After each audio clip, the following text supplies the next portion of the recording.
Now, the greatest radio shows of all time. Suspense. The Shadow Node. Washington calling David Harding, Counter Spy. Classic radio theater. The Great Gildersleeve. Fibber McGee and Molly. Dragnet. Gunsmoke. The Lone Ranger. Now, step back into our time machine with your host, Wyatt Cox. Good evening, friends of the Inner Sanctum. Well, Jell-O again, an episode of the Jack Benny program. As it was broadcast on April 21st, 1940, Jack Show coming from the Ritz Theater in New York City, and they're there for the premiere of Buck Benny Rides Again. J-E-L-L-O. The Jell-O program, coming to you from the stage of the Ritz Theater in New York City, starring Jack Benny, with Mary Livingston, Phil Harris, Dennis Day, and yours truly, Don Wilson.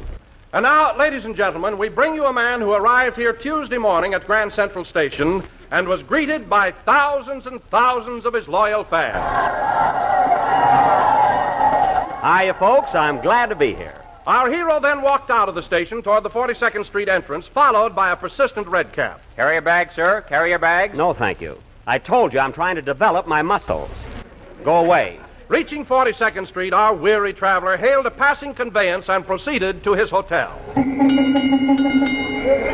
I had it right here. Oh, here you are, sir. Hey, wait a minute, you. This transfer's 8 months old. Not so loud. I'm a movie star. Gee.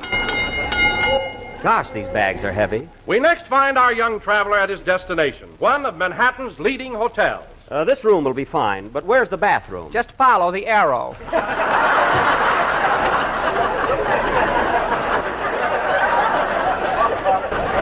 Thank you. And here he is now, ladies and gentlemen, California's gift to New York City, Jack Benny.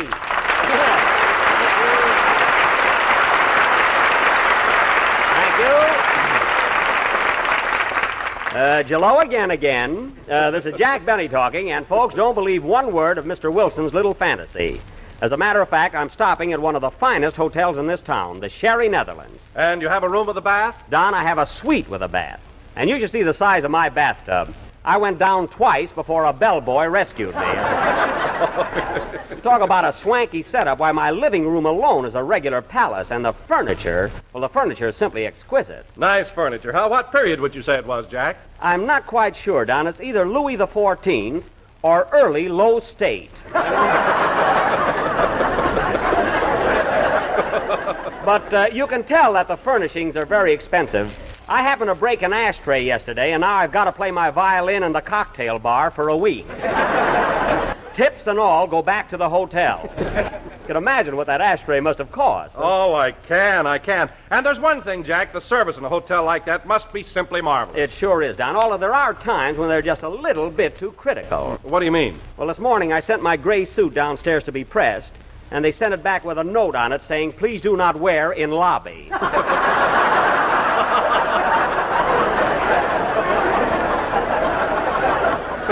My laundry they just threw away.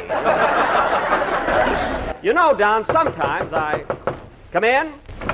Mr. Benny? Yes? I'm Brown of the Staten Island Bugle. You spill it, we print it. I see. Now tell me, Mr. Benny, what are you doing in town? I'm here for the premiere of my new Paramount picture, Buck Benny Rides Again. It opens next Wednesday. Oh, cowboy stuff, eh? Are you a real cowboy? Well, you might say that I see. Are you the star of the picture? Well, I see. Now tell me, who handles the love interest? The love interest? Well, the... Can I quote you on that?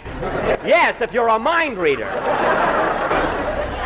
Now, listen, young man, I'm very busy right now, so will you please sit down? I'll give you all the information you want later. Okay. Thank you. Oh, Don. Yes, Jack? Getting back to my hotel, you should see... Pardon me, are you Don Wilson, the announcer on this show? Yes, I am. Well, I don't know what they're always ribbing you about. Why, you're not as fat as my wife. Listen, Mr. Brown, this is a program we're doing. Nobody's interested in your wife. That's what I mean. She's too fat.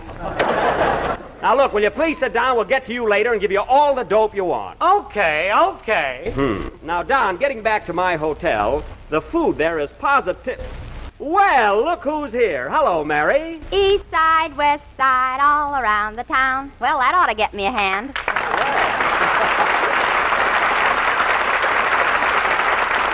Yes, It certainly did. Well, Mary, it's sure good to be back in New York, isn't it? I'll say it is. What have you been doing, Mary? I suppose you've been seeing a lot of shows like the rest of us. I sure have, Don. And gee, there's some swell ones on Broadway right now. There are? I saw Dewberry Was a Lady and The Man Who Came to Dinner and Life with Father and Zapoppin'. Zapoppin'? You know, with Olson and Johnson. Mary, the title of that show is not Zapoppin'. It is on the radio.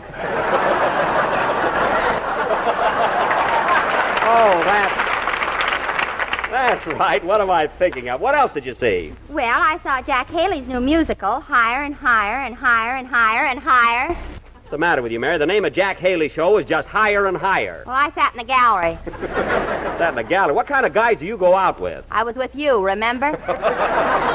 Oh, yes. I wanted to get a bird's-eye view of Haley. I've seen him from every other angle. What else did you see? Say, Mary, you told me you were going over to Fred Allen's broadcast last Wednesday night. Did you make it all right? Yeah, gee, it was a swell program. A lot of laughs, huh? Oh, it was a riot. I had more... Jack, stop pinching me.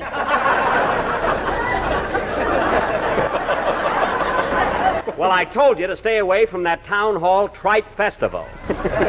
You were there, weren't you? Only as a spy. I wanted to find out how he gets those big laughs. And, Don, what I discovered, well, this'll amaze you. No kidding. What'd you find out, Jack? Well, did you ever notice when you listen to Fred Allen's program over the air, he tells a joke and it doesn't get a snicker, and then all of a sudden you hear the audience scream? Yeah, what's the cause of that? He wears breakaway suspenders. No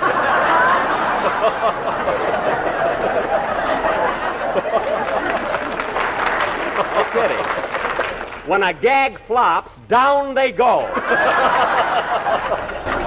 Isn't that the limit? Why, Jack, you mean to say that his pants fall down? Not only that, he's got applause stamped on the back of his underwear.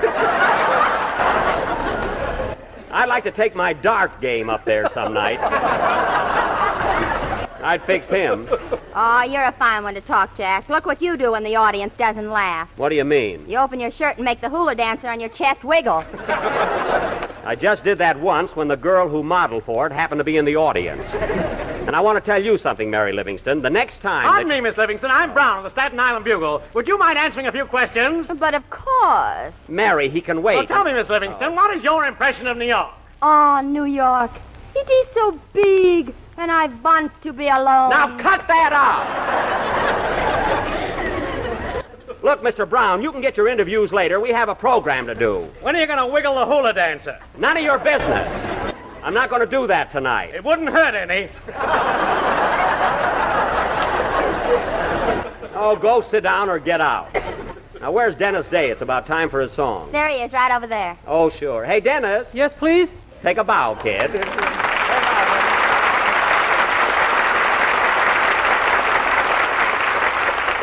Well, here you are in the big city, Dennis. Been having any fun? Have I? I've been to the Eltinge and the Apollo and the Gaiety and the Republic. Wow! Why, Dennis, those are all burlesque shows. Boy, am I tired from applauding. Now, Dennis, I don't want you going to burlesque shows and staying up so late. I promised your mother I'd take care of you and see that you behave yourself. Well, I want to get circles under my eyes like Phil Harris.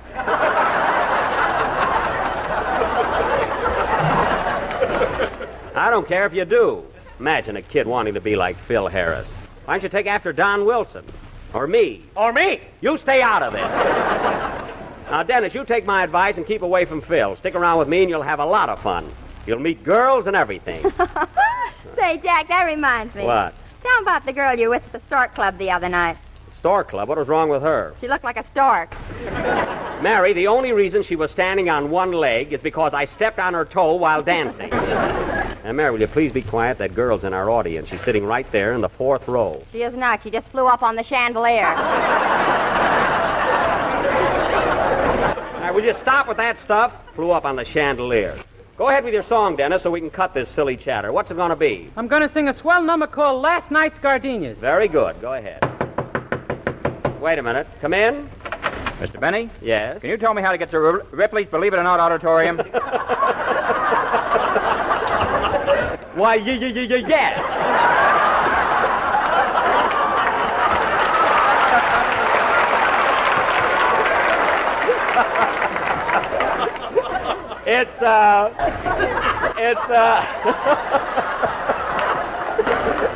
It's just a half a block down the street to your left. What do you want to see Ripley about? My hair's got the widest part in the world. Goodbye. From April 21st, 1940, Jack Benny on Classic Radio Theater with Wyatt Cox. I'm Wyatt Cox. Thanks for joining me here on Classic Radio Theater. Now more of the Jack Benny program, April 20th, 1940.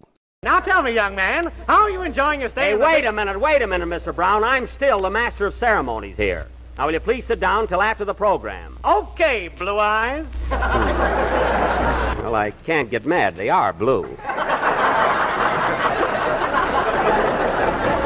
Alice blue, you might say. Although at night they take on a deeper shade.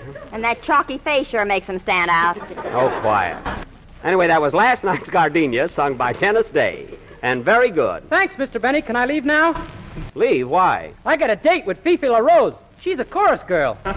Dennis, I will not have you going out with any Fifi LaRose unless she's got a friend so I can chaperone you. Now, there's a phone out in the hall. See what you can do. Go ahead. Okay. I won't have that kid carousing around alone. I promised his mother. Oh, Jack, who do you think you're fooling? I'm not trying to fool anybody. And where in the world is Phil Harris? I wish he'd get here. Have you seen him, Don? No, Jack, to tell you the truth, I haven't seen Phil since we got in town. There you are, a fine pal. Get going, Dennis. Fine pal, eh?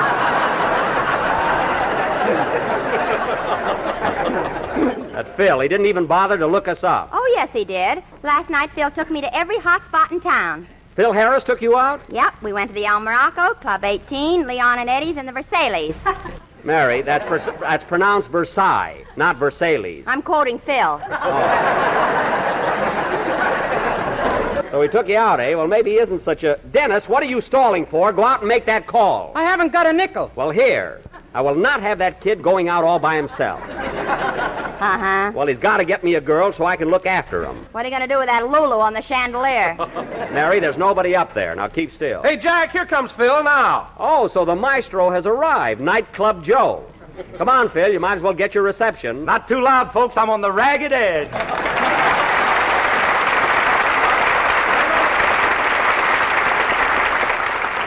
You got a nice hand there. I can't understand it. We're so far from the corn belt.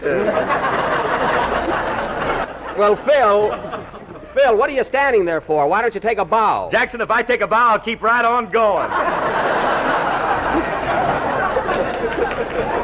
I don't doubt it. Hello, Phil. Oh, hello, Mary. When'd you get in town? When did she get in town? Why, Phil Harris, we were out dancing till 2 o'clock this morning. Holy smoke, was that you? That was really a blind date, huh, Mary? Yeah. I should have got wise when he put his arm around me and said, "Gee, Brenda, where have you been all my life?" That was definitely a tip-off. Why, Phil, you ought to be ashamed of yourself in that condition. You never see me get that way. No. How about New Year's Eve when you loaned me $100 without a struggle? That was because my paper hat slipped down over my eyes and I thought it was a dollar bill. Otherwise, Phil, it never would have happened. Pardon me, Mr. Harris. I'm Brown of the Staten Island Bugle. What are you doing in New York? Now, see here, Mr. Brown. I told you to get this interview after the program, and that's final. Okay, Blue Eyes. And stop calling me Blue Eyes, even though they are my outstanding feature. So sit down. Now, Phil, it's about time for a number, and since we're in New York and broadcasting from a Broadway theater, I wish you wouldn't husk it up tonight. Huh? We have a very large audience watching this broadcast. The theater is packed. I'll say it is. Gee, look at that dame hanging on the chandelier. There's no one up there, although you could see anything. Now, go ahead, Phil. Play something. Hold it a minute. Come in. Hello? Hello. Am I intruding? Well, in a way, you see, we're right in the middle of our program. Well, Mr. Benny, I just came up here to shake your hand. You see, I'm one of your most ardent fans, and I never miss your program. Well. When I read in the paper that you were coming to New York, I said to my wife, I simply must go over and see Jack Benny. Well, here I am. I could just swoon.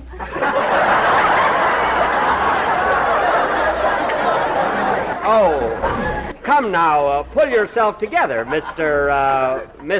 Jerkfinkel.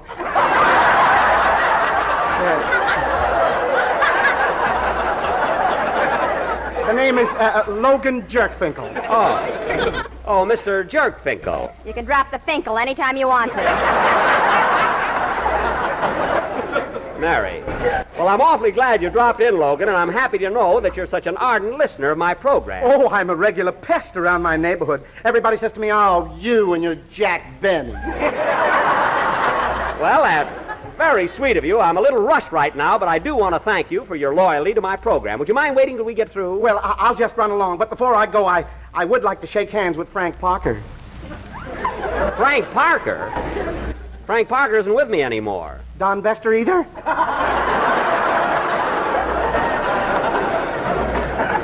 Don Bester? I bet he thinks Georgie Jessel is still with Gus Edwards. Now, look, Mr. Jerkfinkel. Frank Parker and Don Bester haven't been with me for years. What's the idea of coming up here and telling me you never miss my show? Well, you don't have to get huffy about it. I've been shipwrecked since 1934. Oh, that's too bad. Where were you shipwrecked? In a bathtub at the Sherry Netherlands. Goodbye.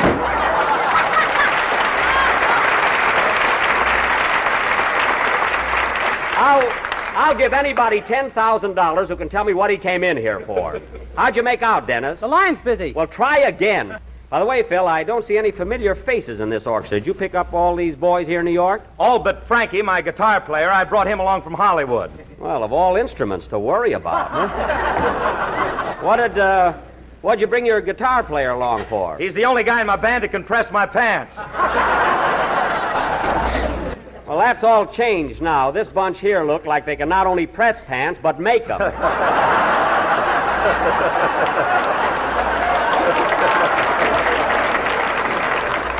Now, wait a minute, Jackson. I borrowed these boys from Peter Van Steeden. Peter Van Steeden? Oh, these are the guys that play on Fred Allen's program every week. Get them out of here. But they're very good musicians. I don't care if they are. Ever since we began our show tonight, they've been sitting there staring at me. What do they want? They've been waiting for yours to fall down.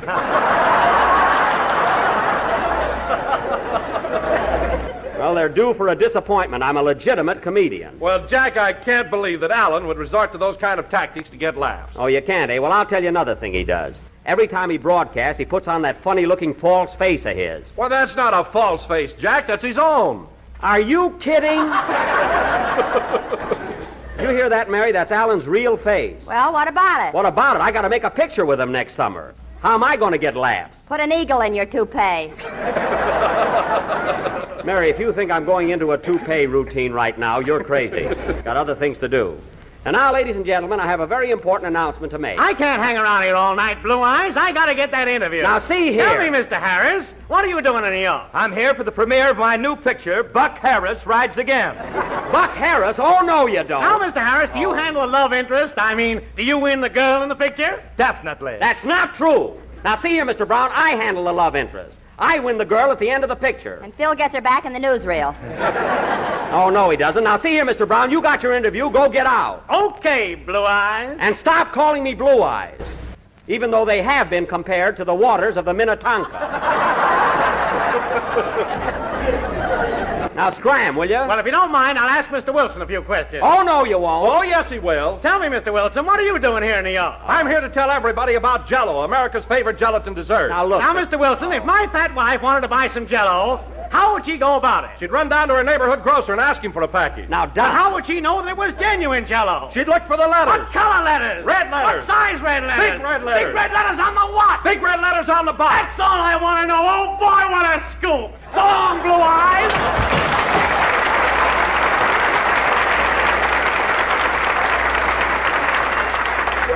My goodness, he couldn't even wait to open the door.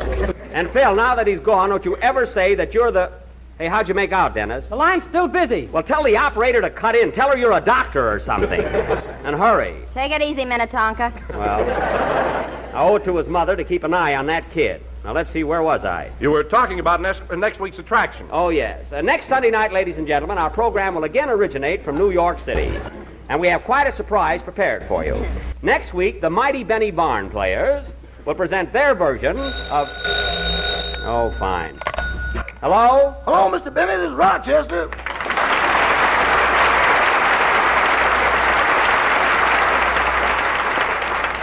Well, hello, Rochester. It's so good of you to call up. And it's about time, too. What's the matter, boss? What's the matter? Last Tuesday you got off the train at Harlem, and I haven't heard from you since. Didn't you get my postcard from the Dusky Plaza?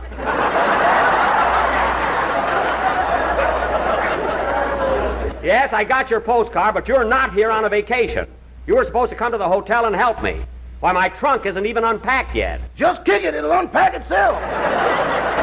Never mind that. Now, Rochester, there's no excuse for your not coming to work. Well, I didn't know what hotel you were stopping at, boss. Oh, you didn't? We'll get back to Rochester and Jack. The Jack Benny program, April 21st, 1940.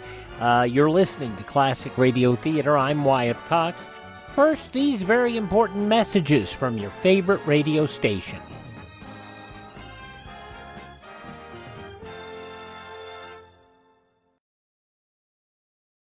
Classic Radio Theater family, you know our friend Mike Lindell has a passion to help everyone get the best sleep of your life. He didn't stop by just creating the best pillow. He created the best bed sheets ever. They look and feel great, which means an even better night's sleep for me, because, you know, I'm working like 67 hours a day. Now, Mike's offering the best deal on his Giza Dreams bed sheets ever. You can get a set of Giza sheets for as low as $29.98. You'll never want to sleep on anything else once you slept on a set of Giza Dream sheets. A special offer for you right now. You can get a set of Giza sheets for as low as $29.98. Call 1-800-928-4715. Use the promo code Wyatt. Or go to MyPillow.com, use the promo code Wyatt. It's good on anything on the website. That number again, 1-800-928-4715. Use my promo code Wyatt.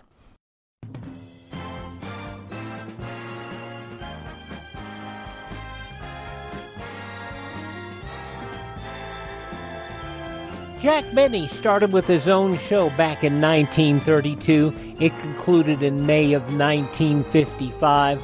A lot of great radio. Now, from 80 years ago, April 21st, 1940, the conclusion of the Jack Benny Show here on Classic Radio Theater.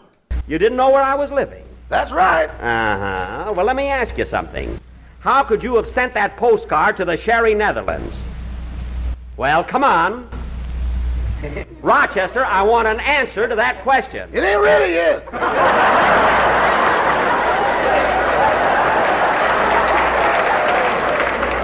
Just as I thought. What burns me up, you're always laying down on the job, and yet your salary never stops. It never stops, boss, but it sure slows down.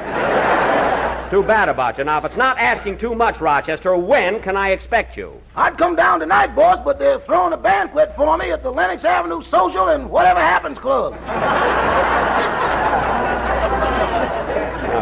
Well, if it's in your honor, I suppose you'll have to go to the banquet.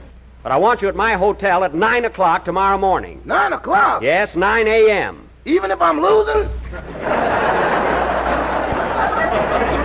Just be here at 9, that's all. Okay. I better hang up now, boss. I'm calling from a phone booth, and there are a lot of people waiting to use it. Well, all right. But remember, I don't want any excuses. Get to bed early so you'll be in good shape. Oh, I will. Don't worry. A little more White Rock, honey. What? What was that? Uh-oh. So you're in a phone booth, eh? What's this, a little more White Rock, honey? Doggone, did I say it? I just pointed. I thought I just pointed. I thought you just killed a good gag, too, in there. Listen, furthermore, you're not fooling me one bit. I'll see you tomorrow. Goodbye. Goodbye. Oh, by the way, Rochester, I've been looking all over for my cowboy suit. I want to wear it when our picture opens at the Paramount. Your cowboy suit? Yes. Is it that one with the 10-gallon hat and the fur on the pants? You know what it looks like. Now, where is it? Have you looked all over? Yes, I've looked all over. Now, Rochester, where's my cowboy suit? You'll have it at 9 a.m. So long, boss.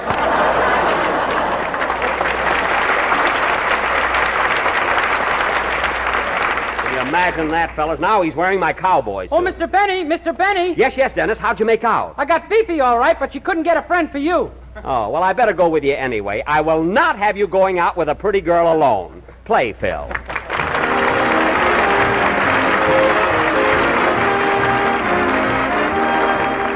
Here's a delicious new Jell-O dessert, ladies. One that you'll be proud to serve and one that your family will be mighty pleased to enjoy. It's called Orange Marshmallow Dessert, and believe me, it's something really swell.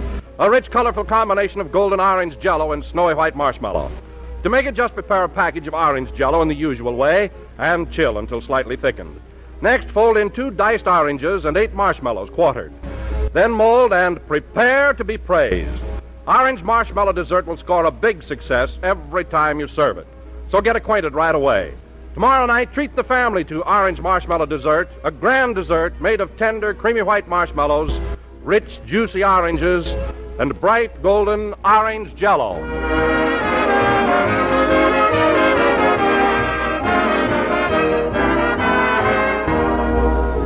This is the last number of the 29th program in the current Jell-O series, and we will be with you again next Sunday night broadcasting from New York City.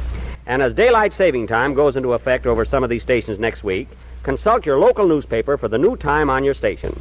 If your community is affected, don't forget the change. Say, Jack, what's daylight saving time? Well, Mary, daylight saving time is a sort of...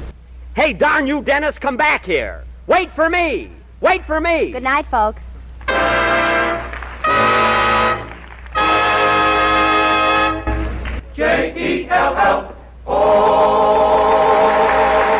Next week, daylight saving time goes into effect in many places, and this will result in a change of time for this program over some of these stations. Consult your local newspaper for the time on your station.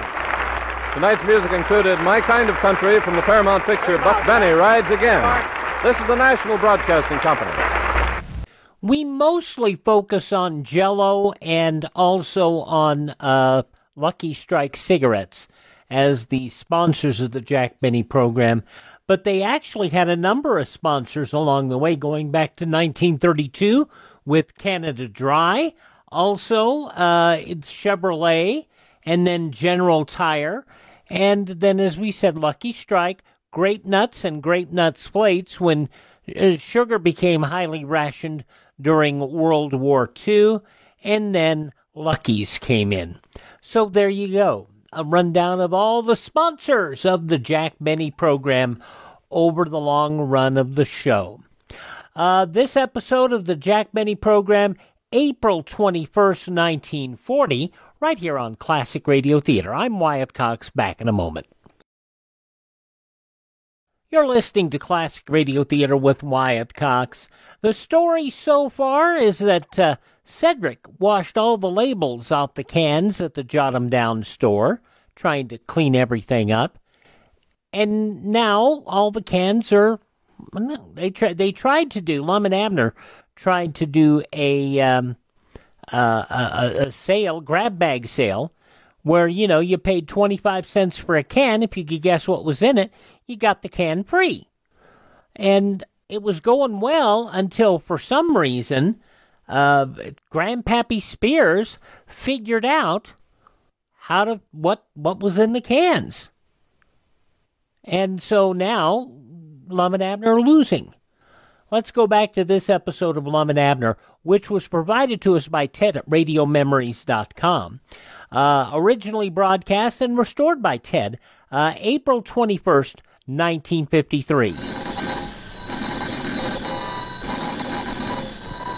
Granny's, Abner, I believe that's our ring. Dog Lum, I believe you're right. I'll see. Hello, Jot 'em Down store. This is Lum and Abner.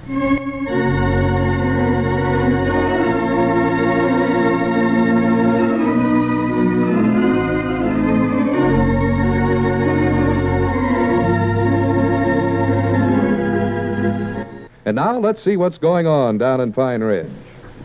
Howdy, this is Dick Huddleston. Well, Lum and Abner finally solved the mystery of how Grandpap could tell what was in the unlabeled canned goods on the shelves of the Jot 'em Down store. He merely looked at a big anniversary picture they had hanging up in the store, which showed the canned goods section before Cedric had washed the labels off. And Grandpap knew Cedric had put the cans back in the same order. But Lum and Abner have now switched the cans around and are waiting in the store to play a trick on Grandpap. Now, when Grandpap gets here... Abner, will you cut out that yawning? I can't help it, Lum. Doggies was up half the night changing them canned goods all around to fool Grandpap. Well, I was up, too. I know it, but I don't know hardly whether I'm awake or asleep. I know we never had much sleep, but cut out that yawning. It irritates me. Yeah, well, I won't do it no more. Good. Yeah, you got me doing. What are you saying? Well, when Grandpap gets here, don't you give him even one tiny little hint that we've switched them canned goods around. Don't worry, I ain't going to. I want to get even with Grandpap for might not bankrupting us as much as you do. I know that. More even. Yeah, but sometimes you sort of give things away, Abner, without meaning to. I don't do no such a thing. Well, better just leave most of the talking to me. I don't care who does the talking. All I care about is seeing Grandpap's face when he makes his first wrong guess. He'll fall right through the floor. Hey, we better call him up and get him over here. I've done did it. You have? Called him the first thing when I got down here. Is he coming over? Yeah, he was kind of skeptical, though. He was, huh? Oh, yeah, figured we was setting some kind of a trap for him. Oh, natural. He's a suspicionist one critter I ever knowed. Sit ya, Heidi. Thinks we're setting a trap for him. Well, of course, that's what we are doing. Huh? We are setting a trap for him. Oh, yeah, that's right. Well, he ain't got no right going around thinking that, though, Lom. Man's got a right to think whatever he wants to. But anyway, I finally talked him into coming over here, and that's the important thing. Good. Now, you know what we're going to do when he gets here, don't you? Yeah, sure. We just bet him that he can't guess what's in them cans without no labels on them. And then he'll say he can. But this time he can't because the cans ain't in the same places that they was when that anniversary picture was taken. Yeah, but don't let on we know that's how he does it, though. I won't. When he looks up there at the anniversary picture to read the label on the can and the picture so's he'll know what's in the one he picks off the shelf, pretend you don't see him looking up there. I know what to do. Anyway, all I'm interested in is seeing that $1,000 when he hands it over after losing. Well, I got studying about it, Abner. I don't think we'll actually make it 1,000. We'll cut that down a little. Might make, say, $10. $10? Dog Islam, he's caused us to lose 8 times that much here in the store. I know, but He's been making himself better than $10 a day, just giving out tips to folks that come in here to guess what's in them cans in our grab bag contest. I know, but I don't like to take advantage of a feller. Fact is, I don't actually want to take no money from him at all. Just want to learn him a lesson. Dog, it seems to me when you got a sure thing... Find out. Here he comes. Huh? Oh, yeah. Recollect everything I told you now. Uh-huh. And let me do the talking. All right. Well, morning, Grandpap. Come on in, old boy. Got your pocketbook with you? Hush up, Abner. Did I say something wrong? What'd you say, Abner? Oh, nothing, I guess. Well, just what is this pigeon-toed deal you fellers want to talk over with me? Well, we'll bet you... I'll handle it, Abner. Huh? Grandpap, we've been talking about... Well, fact is, everybody's been talking about how you can look at them canned goods and tell what's in them even though they ain't got no labels on them. You got everybody mystified. Yeah, well, I don't doubt that at all. There's some that claim you got some kind of superpowers of some kind. X-ray eyeballs or something like that. Is that true? Well, I wouldn't come right out flat-footed and say it was true, no, but... Then, on the other hand, well, there might be a little super mixed up in there somewheres, maybe. Ha! What you hawing about? Oh, nothing. You wouldn't want to tell us how you do it, would you, Grandpap? Well, I would, Lum, but it's a professional secret. If I tell you that, I'm out of business. Oh, Lord. Uh-huh. You aim on staying in this business, huh? Lum, let's face it now. I'm a businessman, and I know a good thing when I see it. You better take a good look at it, then, because it might not be here much longer. Abner, keep quiet. Look, you fellers are wasting my valuable time. I got something you fellers need to sell your canned goods. Call it superpowers or whatever you want to. And if you can meet my price, why, I'm willing to do business. Otherwise, I ain't interested in standing here listening to a lot of prittle-prattle. Slip it to him, Lum. Grandpap, my ideas on this is that you ain't got any special powers. The whole thing is just a batch of coincidences. Coincidences? Is that what you think? Yeah, I believe you just been lucky. Had the law of averages on your side. And that's bound to change sooner or later. Maybe it's done changed. I'll bet you that right now you can't hit it right 2 out of 3 guesses what's in them cans. How much you want to bet? Oh, make it easy on yourself, Grandpap. $1,000? Abner, let me say how much. Make it 1,000. Fine with me. Make it 2,000. 3,000. 4,000. 5,000. Now, wait, hold it. Where are you fellas going to get that kind of money to put up? How much money have either one of you got? Well, in actual cash, I've got, let's say, $11. All right, that's more like it. $11? I don't want to monkey around with no chicken feed like that. Make it $500. All right. We ain't got it right now, but We won't need it no ways. You'll need it, all right. All I have to do is guess right 2 out of 3 times. Is that all? That's all, buddy. I get to pick out the cans myself, though. I ain't going to take none you pick out for me. Perfect. All right. Just pick out any one you want to. All right, sir. I'll take that in there. It's, let's see. That's, What are you looking up there at that picture for, Grandpap? Huh? Oh, no reason. Just admiring that picture, you fellers. Uh-huh. Go ahead. What's your guess? Apricots. Whole peeled. Or no, unpeeled. All right, we'll just open her up and see. Well, where's the can opener? No, here, I got one. Actually, you don't need to waste time opening it, because that's what's in there. I'll tell you that right now. Can you look right through the tin and see inside? That might be the way I do it. I ain't saying. Hurry up, Abner. Get it open. Just about got it. Yeah, there. Well, look here. String beans. Huh? What's that? Take a look for yourself, Grandpap. Now, wait a minute here. Let me check that. By Jiminy, that's supposed to be apricot. Something's wrong here. Maybe the battery's running down on that superpower of yours. Go ahead, take your next guess. Well, Go ahead, go ahead. Something peculiar going on here. Has them cans been changed around any? What difference would that make? Oh, none. Would that affect your superpower? Oh, no. I believe Charity needs me over at the place. We can finish this up some other time, Abner. No, now you're in this and you can't get out of it. Go ahead and make your next guess. Well, I don't know now. These cans ain't like they was. Them big uns wasn't sitting on that shelf there, and... How do you know all that? Oh, just good memories, I think. Well, make your next guess. Yeah, let's see. I might take this in here. I want to look it over first, though. Hey, what are you shaking it for? You never used to do that. I'll do it any way I please. I'll say this is, sounds sort of like pineapple. All right, pineapple. Hand her here now. Just open it up for you. Who changed these cans all around? That's what I'd like to know. Well, Grandpap, that oughtn't to make no difference to you. Besides, it's our store, and if we want to rearrange your stock, we got a perfect right to do it. Well, I'll be dead blamed. What's the matter? It is pineapple. It is? Look there. I see that. Well, hell, I'll be a monkey-sparing-legged uncle. Hell. Grandpap, how'd you do that? I don't know. Or, I mean, just like I always do it, I think. Well, you see, that makes us all even now. 1 apiece. All depends on this next one. Yeah. Are you thinking what I'm thinking? Yeah, anything could happen now. Grandpap, did you say your woman Charity was needing you over at the place? That can wait. Well, you want to back out on this thing, Grandpap? No, I'll take my other guess here. Let's see. How do I do this? $500 is a lot of money, you know, Grandpap. If you was to lose that, it'd just plumb ruin you. Yeah, it is a lot of money. Oh, sure, your woman Charity'd kill you if you was to do that.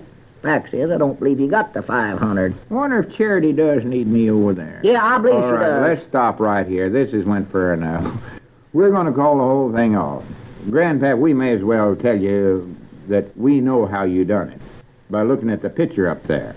How'd you find that out? Just figured it out. Just smart, that's how. Well, I wondered why you fellers never caught on to it, with that picture staring you right in the face all the time, every day, big as life. Yeah, we was kind of dumb. But we sure fooled you by switching all them cans around last night. We wasn't actually going to take no money from you, Grandpap. We wasn't. Just wanted to learn you a lesson that a body oughtn't to take advantage of nobody. Well, sir, I deserve a lesson, fellers. Of course, to be honest, my conscience was bothering me for making that money out there and ruining you fellers in here. I'm going to give you every cent of that money back. Good. No, Grandpap, you don't need to do that. But you can help us sell these canned goods because you know how to tell what's in... Or wait a minute. Since we switched them, you can't tell anymore, can you? Abner, do you realize what we've done? Huh? Here we had a way to tell what's in them cans, and we wouldn't have had to sell them at a reduced price. And we deliberate ruined it by switching them around. Oh, me, if there ever was 2 fellers that ought to be bored for the simples, I grannies we're it.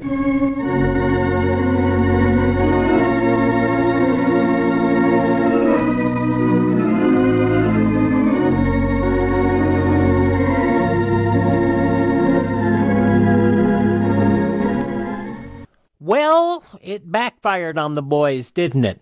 April 21st, 1953, Lum and Abner here on Classic Radio Theater with Wyatt Cox. And don't forget our friend Ted at RadioMemories.com, who does a whole bunch of restoration on these old classic radio programs at a very reasonable price. Contact Ted at RadioMemories.com for programs on cassette or CD or flash drive for your computer. RadioMemories.com.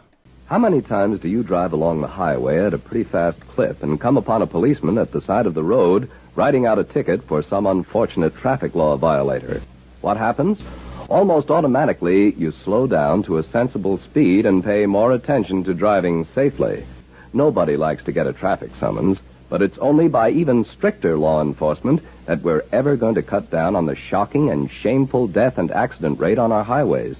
That's why we should all get behind local and state safety programs and support any measures that will make driving a pleasure instead of a risk. A proper safety program includes not only more rigid enforcement of traffic laws and stiffer penalties for violating them, but also better public education on safer, saner driving habits and the elimination of dangerous stretches of highway. The surest way to cut down on accidents, though, is for all of us, motorists and pedestrians alike, to be more careful and more sensible about how we drive and walk. Let's all work together to save more lives on the road. It's up to you. Once again, thank you for making us a part of your day here on Classic Radio Theater. A reminder to thank this radio station and support their advertisers. It is their kindness and courtesy that allow us to be with you each and every time we roll around here on your favorite station. If you miss a day, you don't have to miss a show. All of our shows are available via podcast or on demand at our webpage, classicradio.stream. Stream our shows, learn about building a classic radio collection of your own. You can contact me there, find our social media links, and if you'd like to support us, you can buy me a coffee. That Buy Me a Coffee money helps us acquire additional classic radio collections and helps us maintain our distribution channels. That's at classicradio.stream, classicradio.stream. Thank you so much for tuning in. Tell all your friends the greatest radio shows of all time are right here at this spot on the dial. Classic Radio Theater with Wyatt Cox here on your favorite radio station.